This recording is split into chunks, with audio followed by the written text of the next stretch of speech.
ছাত্ররা মানে আমার বক্তব্য হচ্ছে যে সমন্বয়করা তারা কি আসলে সঠিক পথে আছেন?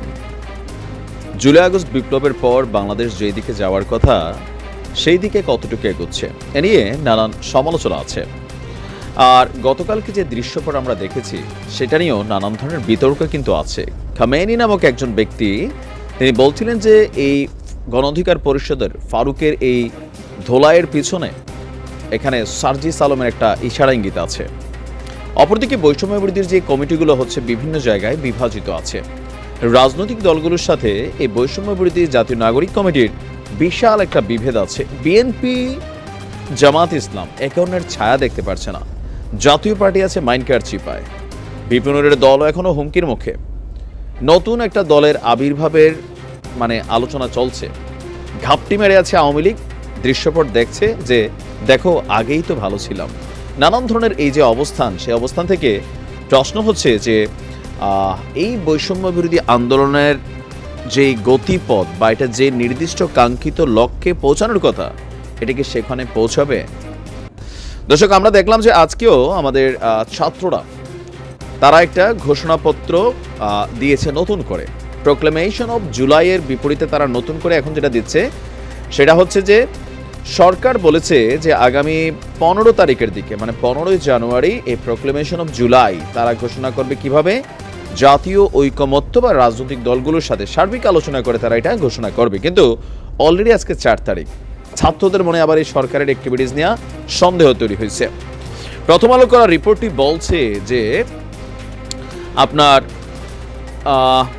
15 জানুয়ারি পর্যন্ত সরকার যে সময় বেঁধে দিয়েছিল, ছাত্ররা এবং জাতীয় নাগরিক কমিটি মনে করছে সমাবেশের 4 দিন পার হলেও সরকারের পক্ষ থেকে এই ঘোষণাপত্রের বিষয়ে দৃশ্যমান কোনো উদ্যোগ নেওয়া সম্ভব হয়নি। এজন্য তারা সমালোচনার পরে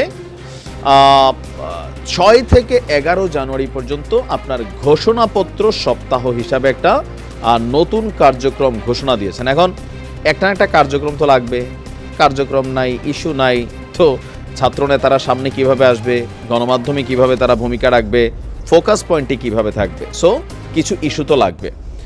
গতকালকে দুপুরে রাজধানীর বাংলা মোটরে বৈষম্য বিরোধী ছাত্র আন্দোলনের কেন্দ্রীয় কার্যালয়ে যৌথ সংবাদ সম্মেলন করে এই কর্মসূচির কথা জানিয়েছেন জাতীয় নাগরিক কমিটি এবং বৈষম্য বিরোধী ছাত্র আন্দোলনের নেতারা। আগামী কয়েকদিনের মধ্যে ঘোষণাপত্রের বিষয়ে সরকারের দৃশ্যমান কার্যকর উদ্যোগ না নিলে কঠোর কর্মসূচির হুমকি দিয়েছেন তারা। প্রশ্ন হচ্ছে তাদের এই হুমকি সরকারের জন্য কতটুকু বিপজ্জনক হতে পারে। কেউ বলছেন যে বিএনপি যদি সরকারের উপর হাত রাখে আর জামাত যদি হাত রাখে, জামাত না রাখলেও চলবে আপাতত, বাট বিএনপি যদি হাত রাখে দেন ছাত্ররা এই সরকারের কোনো রকম কোনো ক্ষতি করতে পারবে না। আচ্ছা, বৈষম্য বিরোধী ছাত্র আন্দোলনের আহ্বায়ক হাসনাত বলছেন 31শে ডিসেম্বর মার্চ ফর ইউনিটি থেকে 15ই জানুয়ারির মধ্যে ঘোষণাপত্র ঘোষণা করার জন্য আমরা সরকারের কাছে দাবি জানিয়েছি। সরকার সবার অংশগ্রহণের ভিত্তিতে জুলাই বিপ্লবের ঘোষণাপত্র ঘোষণা করবে বলে জানিয়েছে, কিন্তু ঘোষণাপত্রের ব্যাপারে সরকার এখনো দৃশ্যমান কোনো উদ্যোগ নেয়নি।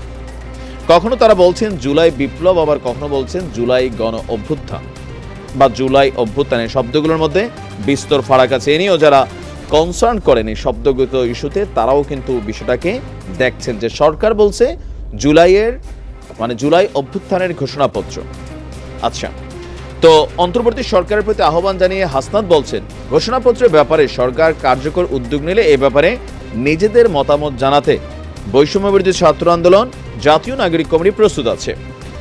আর আমরা যে ঘোষণাপত্রের খসড়া তৈরি করছি, সরকার আহ্বান করলে আমরা সেটিও দেখাতে প্রস্তুত আছি। তো 6 থেকে 11 জানুয়ারি তারা কি করবে, সারা দেশে মানুষের কাছে লিফলেট বিতরণ, সমাবেশ, বিভিন্ন মাত্রার জনসংযোগ করা হবে। ঘোষণাপত্রের নমুনা কি দেখতে চায় সেটি প্রতিফলনের জন্য তারা মানুষের কাছে যেতে চায়। ইভেন আগামী পুরো সপ্তাহ জুড়ে প্রতিটি জেলায় ঘোষণাপত্রের দাবিতে কর্মসূচিও পালন করবে এই জাতীয় নাগরিক কমিটি এবং বৈষম্য বিরোধীরা। সারা দেশের সব শিক্ষা প্রতিষ্ঠানগুলোতে, তারপর হচ্ছে আপনার জেলা উপজেলায় ছাত্র, নাগরিক, পেশাজীবী, কৃষক, শ্রমিক সহ সর্বস্তরের জনগণের মধ্যে তারা একযোগে গণসংযোগ চালাবে।